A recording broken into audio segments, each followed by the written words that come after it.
In this section, I'm going to show you some of the most common graphs that you have, and I'll show you how to graph them. So let's start out with 3x plus 2.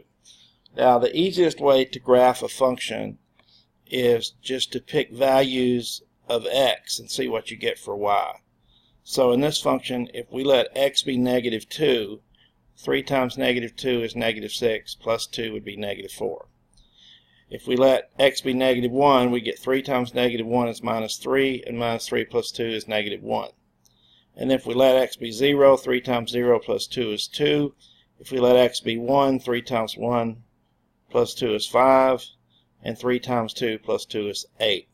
So for each x value, you get a corresponding y value.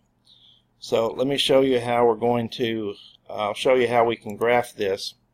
If you'll look here, you'll see I plotted the points, negative 2, 4, negative 1, 1, 0, 2, and 1, 5, and 2, 8.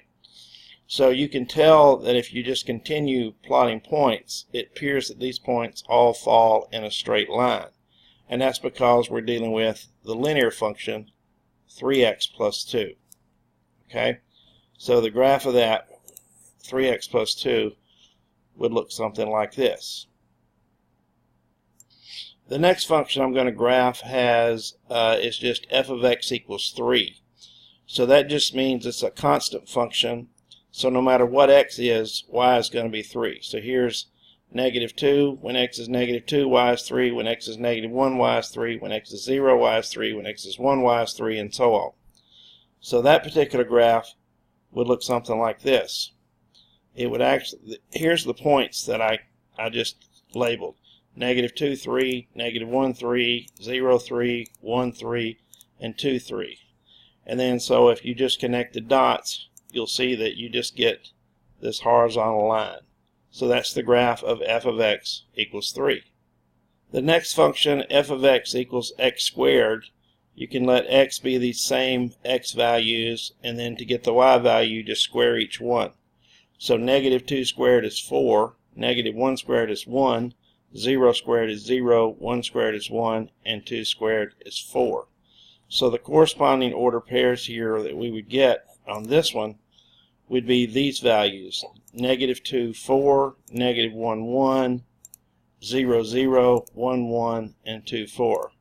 And you notice if you tried to connect these, it would form a cup that opens upward, and it would look like this. So that would be the graph of f of x equals x squared. Now, to graph the square root of x, you need to be a little bit clever. So here, we know that since we can take the square root of 0, if I plug 0 in, the square root of 0 would be 0. But I can also plug 1 in because the square root of 1 is 1. Now, I could try to evaluate it at 2, but the square root of 2 is not an integer value. I would get like an approximately 1.4. So let's just skip that. And let's go to the next number that's a perfect square, like 4. So if we plug 4 into this, we get square root of 4 is 2. And if we plug 9 into this, we get square root of 9 is 3.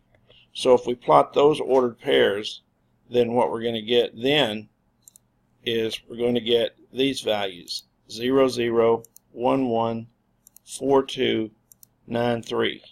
And then when you draw the graph through them, you'll see you'll get a curve like this. And so that's the function f of x equals square root of x. Now if we want to graph f of x equal x cubed, plug those same 5 numbers in and just cube each of them to get the corresponding y value. Negative 2 cubed is negative 8, negative 1 cubed is negative 1, 0 cubed is 0, 1 cubed is 1, and 2 cubed is 8. So if we plot those values, negative 2, negative 8, negative 1, negative 1, 0, 0, 1, 1, and 2, 8, then we get a graph that kind of climbs up the y-axis like this. And if you connect the dots, it would look something like this. So this is the function f of x equals x cubed. With cube root of x, we also have to be clever here. but we can take the cube root of certain negative numbers and get a whole number or an integer. So for instance, if I let x be -8, I know the cube root of -8 is just -2. And if I let x be -1, I know the cube root of -1 is -1. And I know the cube root of 0 is 0. I know the cube root of 1 is 1. And I know the cube root of 8 is 2. So again, here I'm trying to only use numbers who have a perfect cube. So numbers I can take the cube root of and get an integer value. So if we were to graph those points, it would look like this. Here would be -8, -2, -1, -1, 0, 0, 1, 1, and 8, 2. And if you connect the dots, then the graph of f of x equals cube root of x looks like this one. To graph the function f of x equals absolute value of x, you just take the absolute value of each of these numbers that I'm going to plug in for x.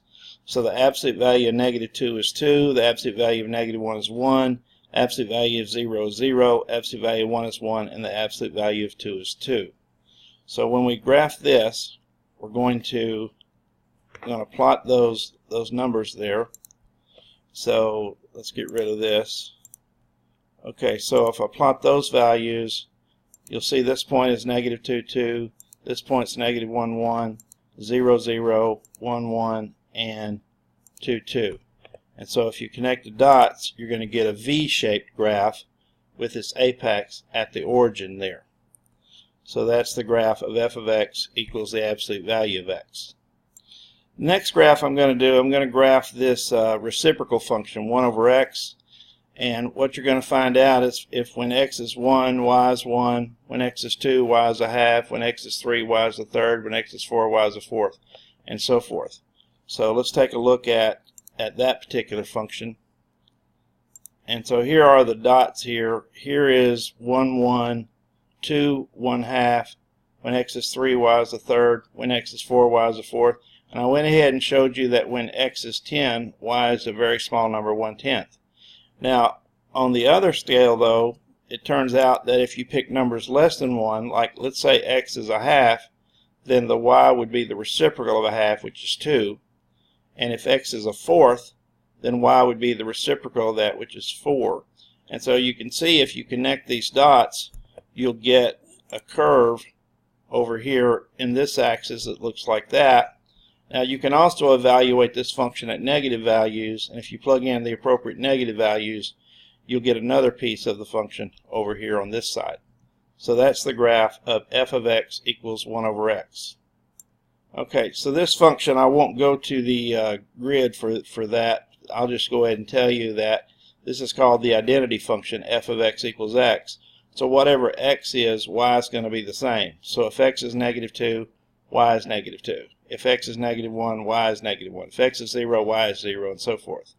So on this, all you'd have to do is just plot the points, -2, -2, 0, 0, 2, 2, and the numbers in between if you like, and you'll see it forms a straight line like this. Now, I'm going to show you I'm going to show you the greatest integer function and some graphs of piecewise functions on the next video.